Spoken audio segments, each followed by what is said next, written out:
So the BTC ETF update, what are we seeing on the inflows? Do you know? So there were some record inflows this week, and then there was a little bit of dip. So it's up and down, but in general, it's a rising inputs. The average inputs are going up. To see on the 13th, there was very little outflows out of Grayscale, 88 or 78 million. And then when I went up to the 14th, it was up a little higher on the outflows of 276, but on that same day, the inflows were 678. So we're still seeing huge numbers. They're big numbers. And like we were talking about before, we're not seeing a lot of retail action right now on social media about brand new people pumping into Bitcoin. There are not a lot of new people aping in right now. What's going on is a lot of institutional interest. Right. So the average retail consumer hasn't come to buy yet. Mm-hmm. And that wave, when people talk about that mass adoption Right. wave, when that wave comes, there won't be any question that it's here. What about that retail coming in to provide exit liquidity for the institutions as it pumps? Do you see that? Like retail pumps it up to 90 or 100,000. Do you think that could provide exit liquidation for institutions to take profits and back out? It's possible, but it's not so likely because the longer term philosophy is that it's an asset for longer term. Yeah. Right. That it will continue to go up in value for some time. There's no guarantee that it will. But you see a rising curve in general, but they're up and down over specific periods. So you take a shorter time frame, you could be at a loss, but if you wait for the longer time frame, you generally work your way out of that. Kind of like housing. Do you know Kathy Woods? Yes. Is it ARK Invest. ARK Invest. They're one of the BTC ETFs. She's looking at $1 million Bitcoin, and she was publicly saying that this week. That is their target, is $1 million Bitcoin, and then up from there. So there's a lot of hopium that says that we're going to go really high, but the most conservative people are talking about $150,000 to $200,000 Bitcoin in the next 6 to 12 months. Right. And these are conservative people. Right. These are people who don't necessarily believe that much in Bitcoin. They're financial people, and they're looking at this as an asset under traditional finance viewpoint. And they're saying, that's going to go up. Things are going to get better. And her time frame out, she was talking 5 years. She wasn't talking this year for that sort of a number. She was talking, 5 years out. But with the halving coming up and with a lot less supply, and then locking up a lot of Bitcoin, how can this price not go parabolic? The price is going up. And how fast it's going to go up is kind of about how fast people want to get in. And you think about it, we're talking about a really large amount of financial investment in a limited asset. So the price appreciation has to be there.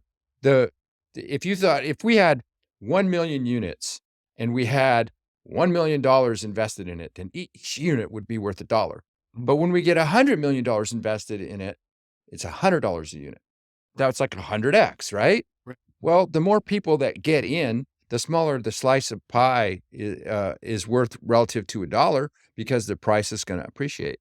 And the people who are in early will see their value appreciate because they're following the Bitcoin train, not the dollar train, right? Or the gold. Here's one thing you'll love.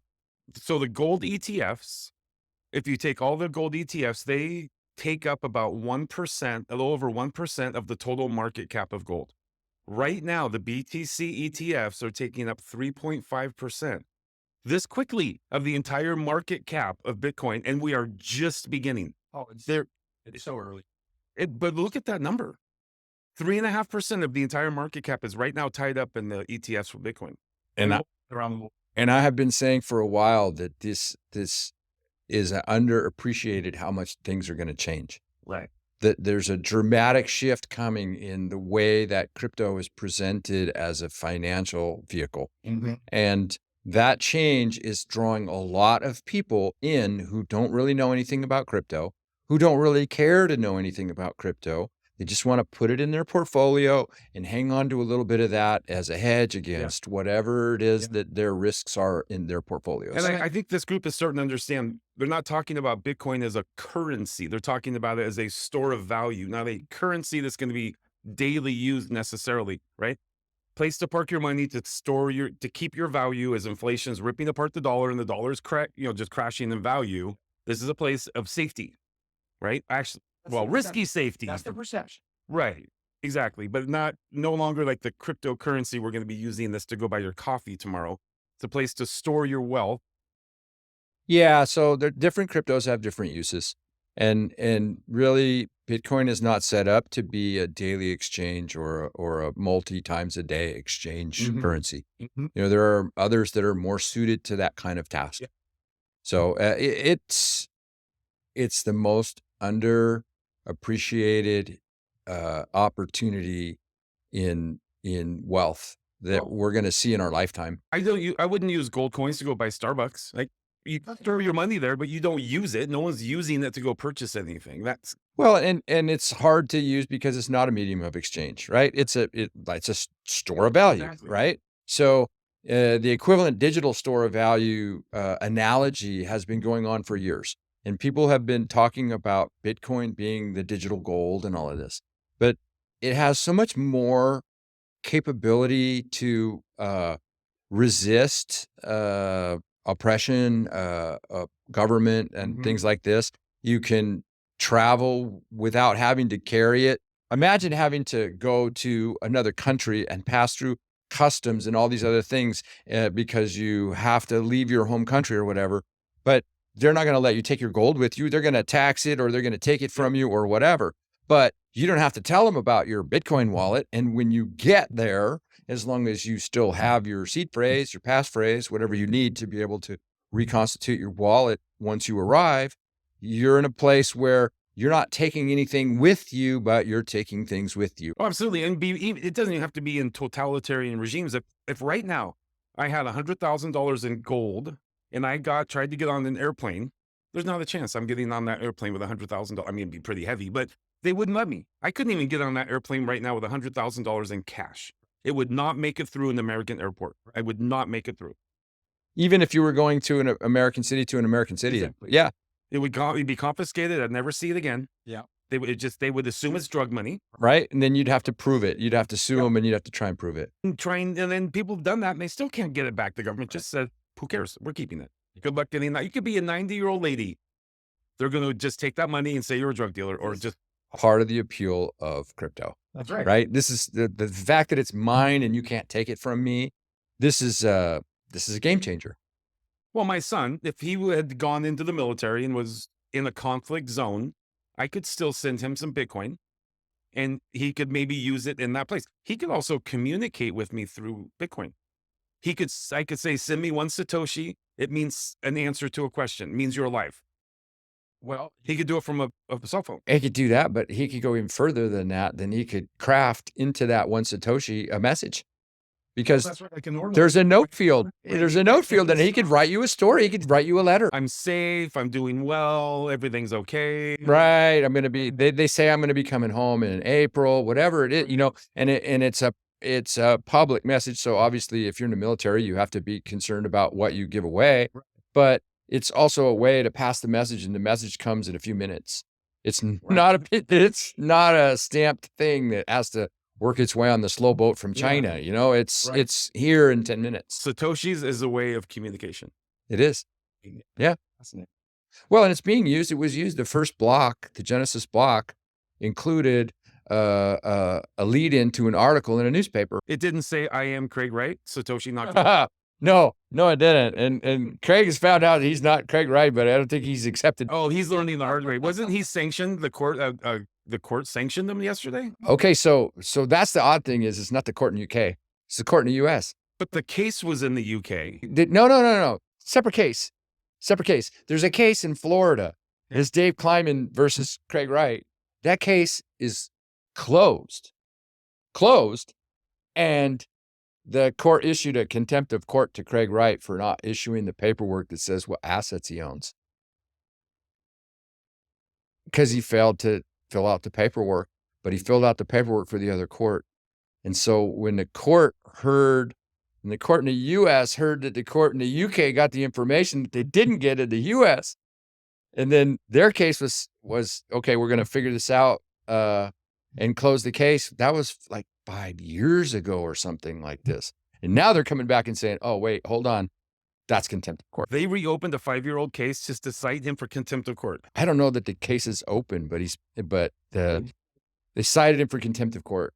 So it's a possibility that they'll go after him. I don't know how that would work on a closed case, but there's a possibility they're going to go after him and say, you either have to comply or you have to go to jail for contempt of court. Oh, he's going to be in a world of hurt now by trying to claim this over time. He's going to. Not only that, but think about all the people who spent all the money to challenge him. They're all going to go after that money because now there's a precedent, even if it's in a international, not in the US, there's still a court that says we've heard the whole thing and he ain't it.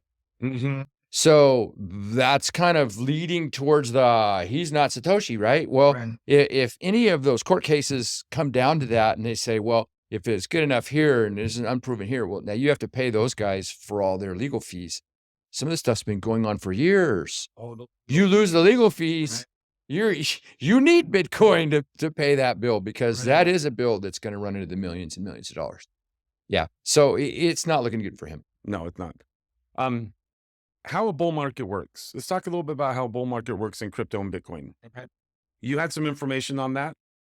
Well, we were talking earlier about how a bull market kind of starts with a rise in interest and then a rise in value of a particular asset. So starting with Bitcoin, probably, right? They're the OG. Yeah. So okay, let's step back for a second. If you're looking at the market and the market's really flat and things aren't happening, and then Bitcoin starts to move, and then people start getting interested in the Bitcoin because the Bitcoin is interesting, it's moving. Okay. Mm-hmm. So now there's interest in Bitcoin. It starts to rise up. There gets to be more social and community type interactions about, oh, hey, I made some money on Bitcoin and things are going up. Oh, well, I'm going to get into that now. Which can be tracked. The social interactions, right? Yep, absolutely. It can trend and you can Right. see that. But then what happens is it goes up, but it kind of plateaus. It doesn't just keep going to the moon. I mean, just like any other asset, you get a little pump. Oh, hey, man, it went up 10%. Everybody, oh, it went up 10%. You look at the chart. Oh, and then now it's tracking along again. It got boring again. Right. All right, well, if it gets boring again, what are you going to do? I just made some money and I want to make some money. Maybe there's something else in this that I can make some money in. So crypto kind of has a cycle. It's like I take this $1,000 and I put it into Bitcoin and the Bitcoin went up. Now I've got $1,300. And so, well, I don't really want to get rid of my Bitcoin, but I'm kind of not so interested in, well, maybe I take 500 or 800 or half or something, and I go move it. What am I going to move it to? Something else I think is going to move. What's the next mover? Well, the next mover in a bull market in crypto is ETH. Okay. Right. So ETH takes a move. That ecosystem starts getting excited. People start pumping about DeFi and about other things. Well, you don't do all these things on Bitcoin. You don't do all these things on ETH. ETH popped up and then it got boring again. Okay, well, now it's time to look at altcoins. Some profit, move into altcoins. Take a little bit of that money and go move it somewhere where you can degen. ETH has always been considered an altcoin. Do you see? I mean, it's kind of now changing. It's not going to be an altcoin anymore, is it? Yeah.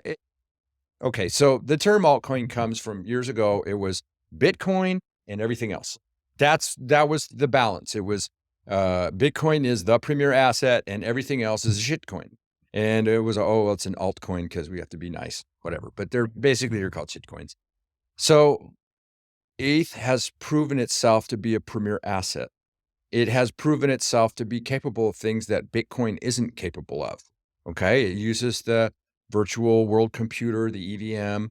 You have the capability to have things like contracts that run code to take actions that are literally on the blockchain. This is something that people will tell you that Bitcoin can do it, but show me a smart contract that's running in Bitcoin right now. It's not like that. It's much more difficult thing. Whereas I can go get a generic contract, smart contract that's in EVM. I can make some changes to it and I can implement it and I can make my own smart contract and load it onto the blockchain. Right. Okay. On ETH. And so that allows a lot more activities and things to go on, but the rest of the coins are still altcoins. Everything below ETH, everything else on the top 10 other than stable coins, right? Yeah, well, so stable coins are like a unique category, just kind of like meme coins are like a side category, right? You have a stable coin is supposed to represent some real world asset, a fiat currency. So if it's a stable coin tied to the British pound, then one of that stablecoin represents one British pound while it's pegged. Okay. So those don't really, they're not like altcoins. They're specific use coin. So let's take those out of this category then. We're looking back at the altcoins. We're going to be talking the big ones, right? Solana is coming up. Well, first of all, we're talking ETH is like kind of the second player here in this game. And this is before the ETH ETF comes out, which is going to pump that like crazy. ETH is going to pump, but ETH is a $430+ billion market right now. It's not that much. Well, I mean, compared to Bitcoin, other big markets. Bitcoin is 1,300 billion and ETH is at 400 billion plus. Right. So ETH is about a third of the market cap of Bitcoin, but who's the next one down? The next one down is 89 billion. If we have a flippening and ETH has a bigger market cap than Bitcoin, would you call Bitcoin an altcoin? Yeah, well, I don't think either of them is an altcoin at this point. Yeah, I think they're both premier assets in their own categories. Right. And what's going on farther down is the differentiation about what am I good at? What am I premier at? I'm an altcoin. Okay, so what am I? Maybe I'm an Oracle. Maybe I'm a place for DeFi activities. Maybe I'm a DAO or something else that is investing in, there's a lot of different the use cases of altcoins, right? There's real use cases of altcoins. They're not all meme coins. There's right. Absolutely. Right. So what would some of those use cases of altcoins before we get to the meme coins? Okay. Well, you could look at something like currency, like we talked about earlier. Yeah, we were talking about currency. So something like Dash would be a currency, right? It has very quick block or finalities, so you could do something at a register. And cheap. It's relatively cheap to ETH couldn't be a currency right now. There's not a chance with the ETH is a secure ecosystem, and I see ETH as supporting other coins. The L2s that ride on top of it. The L2s are the ones that are getting a lot of traction now. There's plenty of ecosystem in ETH, but there are also Optimism and Arbitrum and some of the other ones that are L2s. The fees are a lot lower, and there's still a lot of activity that can go on in there. So you can go into them and do activities like DeFi and not have the same kind of large fees that you would have for being on chain in ETH. Okay, but the ETH is the security that they ride on top of. Right. And those would be the altcoins that we're talking about. I mean, Solana is no. Well, that's just some of the altcoins. There are L1 altcoins. There's lots of coins that don't run on another system. What would some of those L1 altcoins be? Solana? Yeah, Solana is an L1. Algorand is an L1. Let me just see here. And let's stick to the top 20. Yeah. Avalanche is another one. Polkadot is another one that's in the top 20. Tron's been around a long time. They're running their own chains, right? But these things they're altcoins. They're smaller, okay, and they have maybe different market drivers. So something like Avalanche wants to be really fast, and Avalanche gaming is what's kind of getting a lot of traction in the Avalanche world. The fees are low, the transactions are fast, and so game development is going pretty hard in the Avalanche. Same with real world assets, because they can have their subnets and they can have their own rules. Right. And that's a big deal for real world assets, having their own rules, like a clawback feature. Right. And you can't have that on Bitcoin. No clawback. There's no clawback on Bitcoin. But you don't like Avalanche. You don't like the security. So I personally think both Solana and Avalanche are undersecured networks. So I wouldn't want to hold a lot of asset on them because of the risk of losing the asset, right? It can either be stolen from you, or the Solana halts sometimes. Maybe you can't get it out when you need it. Right. Right. It doesn't halt for very long lately, but we're also really early in the amount of transactions they want to process at the same time. I wonder if that would stop as we see these ETFs start becoming more ETFs for other cryptos, if that would stop those from becoming their own ETFs because of those issues. I think there's a certain level of risk in any coin going into the traditional world because of the reliability and the security of the chain, assets that are there are, if you're talking about digital assets, say you've wrapped Bitcoin or ETH and put it onto AVAX. If it gets stolen, can you get it back? I don't know, right? It's questionable whether or not that kind of material, it's a digital asset. Right. And it disappears. Where is it? It's when somebody comes to your house and they steal your money out from under your mattress and they run away, the cops can track them down. They might have spent the money already, but they could track them down. They stole the clock off your nightstand and it's at their house. You can get it back. But if they stole your Bitcoin and they put it in their own Bitcoin wallet, they might just not give it back. They might go to jail and not give it back. They might say, Right. I'm not giving it back.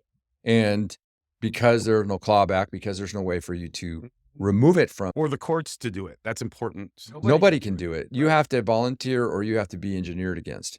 So if they can convince you to give up enough information, or they can seize your property that contains your seed phrase or something like that, then they can access it. But nobody's broken a Bitcoin wallet. They've socially engineered people out of wallet. Like figuring out their seed phrase. Like figuring out the seed phrase or cracking the password has never happened. Okay. But people have stored their seed phrase on the Google Drive. Yeah, that couple that stole a whole bunch of Bitcoin, they stored it. They made some serious mistakes, right? Which is good because they're criminals. Right. But the point being that if you played your cards right, nobody's getting it back from you. So you could be the criminal, you could do the time, and it would still be your money in the end. Right? So what's the answer? Well, in some ways it's blacklisting, right? They blacklist wallets and things like that now. So they're starting to be in the BTC is mining communities are doing the blacklisting for the government. So this will represent a way to prevent people from gaining from it, which hopefully would reduce the amount of crime. But people have defied governments and kept the money and won. The one that comes to my mind is a fella in Germany that was arrested, and I believe it was drug crimes that he was in trouble for. But he got sentenced to 4 or 5 years in jail. And one of the stipulations the government wanted was they wanted the profits he made from his illegal activities, but he had converted them to Bitcoin and they couldn't get his wallet open. And he told them to pound sand.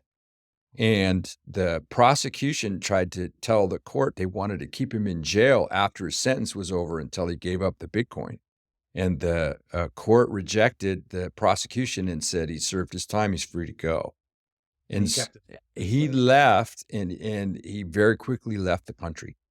And we're talking about by the time he had spent his 4 or 5 years in jail, he had something like $40 to $50 million worth of Bitcoin. So they kind of like gave him a chance to wait out the market for the price to go up and start his new life over again. It's kind of a present, right? I mean, 5 years in prison doesn't sound like a present, but if it comes with $50 million, maybe it is. Right? But though in the future, they could blacklist that wallet from the miners and he couldn't touch it. Exactly. Right. Bitcoin's not perfect, is it? No, it's not. And it's not anonymous. People will seem to think that it's anonymous. Bitcoin is not anonymous. It's pseudonymous. That's different. That means if I can track you back, if I can tie you to a wallet, now I get to see all of your history in your wallet, the whole thing. So he got away with it this time, but in the future. Yeah. So the question is how we're going to solve problems like this to allow crypto to be mainstream. Crypto can't really be mainstream if the bully on the block can take it from you and you can't get it back and nobody can help you, right? It kind of needs a little more, the clawback, the government has to have some ability to render people whole from crime. Oh, a lot of people are going to hate what you just said, who are purists in this industry. They're going to hate that. But you can't get mainstream until you have this. Now, that doesn't mean that every crypto will be mainstream. It doesn't mean that every crypto will have clawback.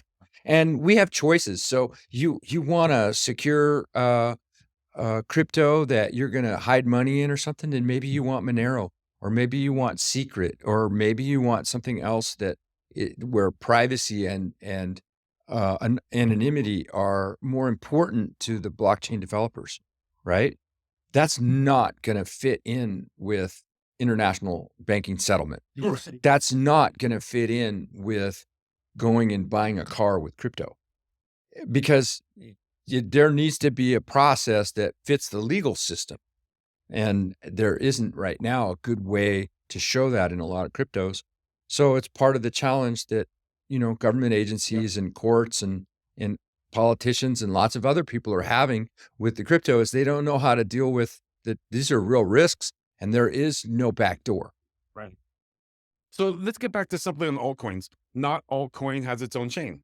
Like we think of a coin, a lot of people think a coin has its own chain. Some do, some don't. So coins are L1s and tokens are L2s. Wow. Okay. And so you want to try and make that distinction. Now, people aren't making that distinction really I well. was not making that distinction just now either. Right. But like in the media and people who are less savvy, they don't understand that that's a general difference. You call it a coin, it's an L1. So that would have its own chain An L1 would be with its own coin, by definition. And then an L2 would be a token. It would be riding on top of that. Optimism you mentioned earlier. So now those become weird, right? Because they're an L2 and they run separately, but then you also have tokens that are like smart contract driven, and they ride on top of the chain.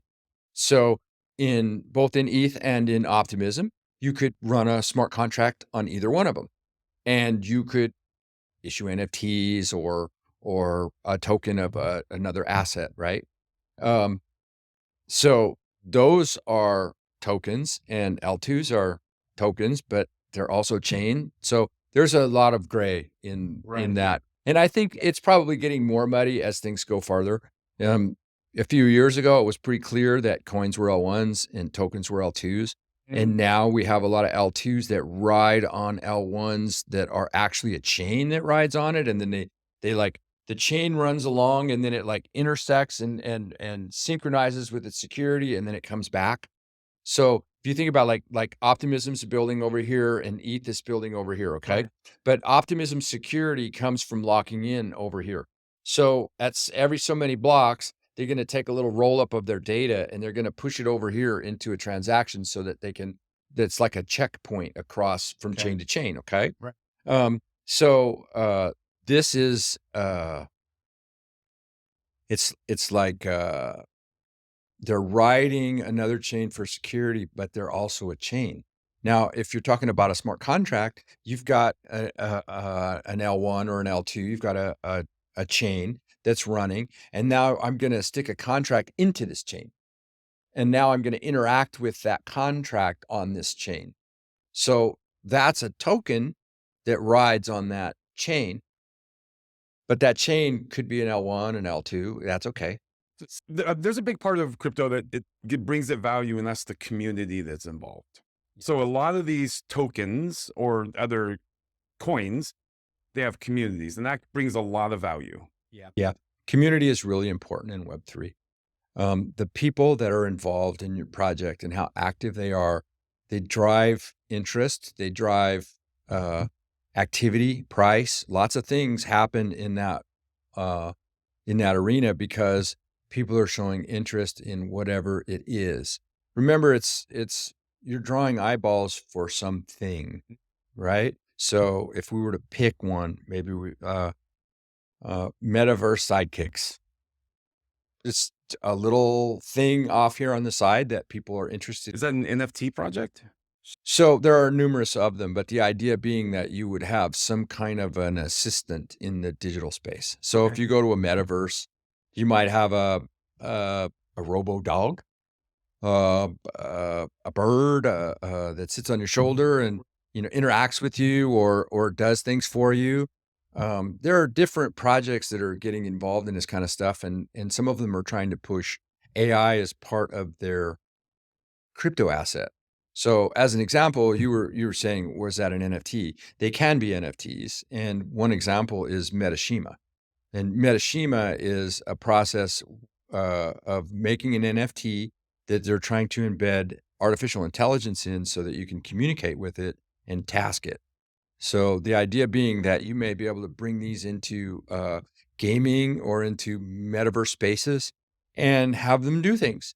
So whether that's a defense or scouting in a game, or whether that's, hey, I came to Decentraland to go to this concert, and I know my friends are here, but I don't know where they are. Go find my friends. Could I use that to create a trading bot that would like mirror Nancy Pelosi's trades that are public? Oh, you can already get that trading bot. I know, but could I use that to do trading for me? Maybe I'm gonna have it. I think AI is a little too young right now to be able to take advantage of in that way. But the time will come when AI will be able to be a real assistant, a real aid to your productivity and to your abilities. Give it my logins to a exchange and do trades when certain things happen for me. Okay, so like right now, you can feed in something like ChatGPT or whatever. You could take like a big long a written manifesto or something and stick it in there, and 1,000 pages, and it can chew it up and give you the top 5 points out of it. It can tell you what's there, right? It can't go in the broader world and make larger decisions yet because it's not intelligent enough yet, right? So you wouldn't want to have AI making investments for you because it's not knowledgeable about investing.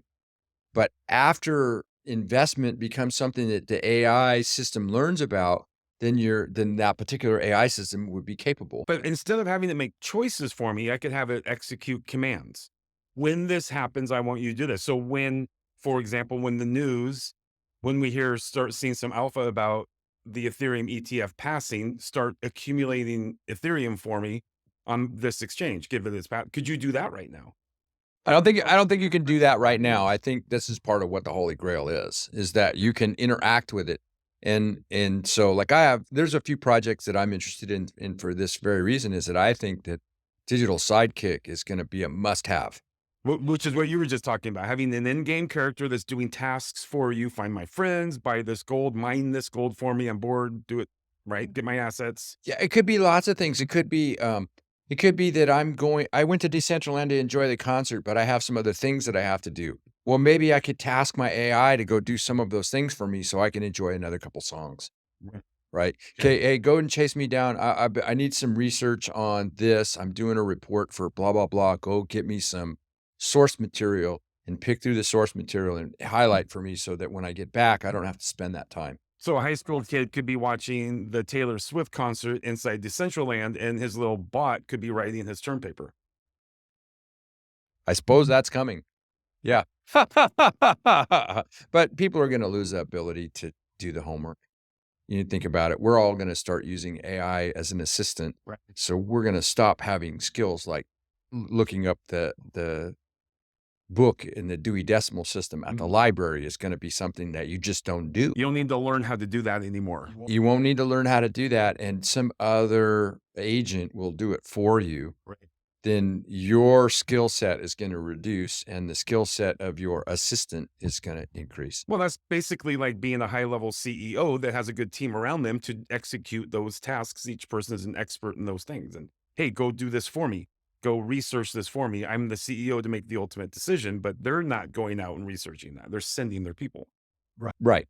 But when those are not people anymore and they're AI, how much of that is real knowledge and how much of that is not real knowledge is the part that's really muddy right now, because AI makes big mistakes right now. So my term paper, I'm going to have it write me a term paper about Earth, and it might go get some information off the internet about the flat Earth evidence. And now I've got a stupid insert into my term paper. Now you have this term paper that says that the Earth is flat. There's a 20% chance the Earth is flat because 20% of the content out there has been flooded by flat earthers just spewing their garbage all over the internet. Yeah, there's totally something about AI that doesn't understand sarcasm, and it doesn't understand hyperbole, and it doesn't understand a few other things that are. But that's not sarcasm or hyperbole. Those flat earthers are true believers. AI can't segregate that. I'm just saying it doesn't know how to parse the data for reality or level of, I mean, this kind of goes back to a lot of the people that have changed their view of, like we should all be a certain way because that's the only way. They're losing that critical thinking part that says there are other viewpoints and I should look at all these other viewpoints. There's a problem. It is a big problem, and it's going to get worse. It'll get worse and get better at the same time. I mean, AI is going to get smarter, but But as AI becomes more of an objective educator for you, then that's good. But if AI becomes more of a nanny that helps you find a video to watch so that you can tune out at home and not do anything productive, I mean, there's a lot of ways I can see where it will devolve into something less capable. And the people, your brain requires exercise. And so if your exercise is to ask somebody else all the time, the only thing you're going to be good at is asking somebody else. So that's a good point. We need an assistant. We don't need an overlord. So next week, we're going to see the BTC inflows on our next video. What do you think we're going to be at? Do you think we're going to hit any billion-dollar inflows this week? Yeah, I don't know if we're going to pop real high. I mean, we did see, like you said, the 13th, there was 680 million plus in direct investment. And then it toned down a little bit. We're back down in this, like we were saying before, something on the order of 150 to 200 million dollars a day is going in. This is still kind of the average. We're over $12 billion invested and we're 2 months in. It's not over yet. Oh, no, not even. We're not even getting started. We're at the very beginning of the S curve. Very beginning. Yeah. Yeah. And from what you can see about people talking about getting involved, the broad adoption isn't here, and we're investing a couple $100 million a day. Yeah, it absolutely has to. And you can see liquidity is falling. If you pay attention, liquidity is falling, and only about 10% of all the Bitcoin that's available is even out there for you to get at. And then the amount that's liquid on exchanges is smaller, right? So we were talking about there being $500 or $600 million in liquidity and running $20 billion in activity in a 24-hour period. So those numbers are going in opposite directions. The activity is going up and the liquidity is going down. So at some point, the only way to inject more liquidity is to add more money, right? You have to add more money. Or create Bitcoin. Well, good luck with that.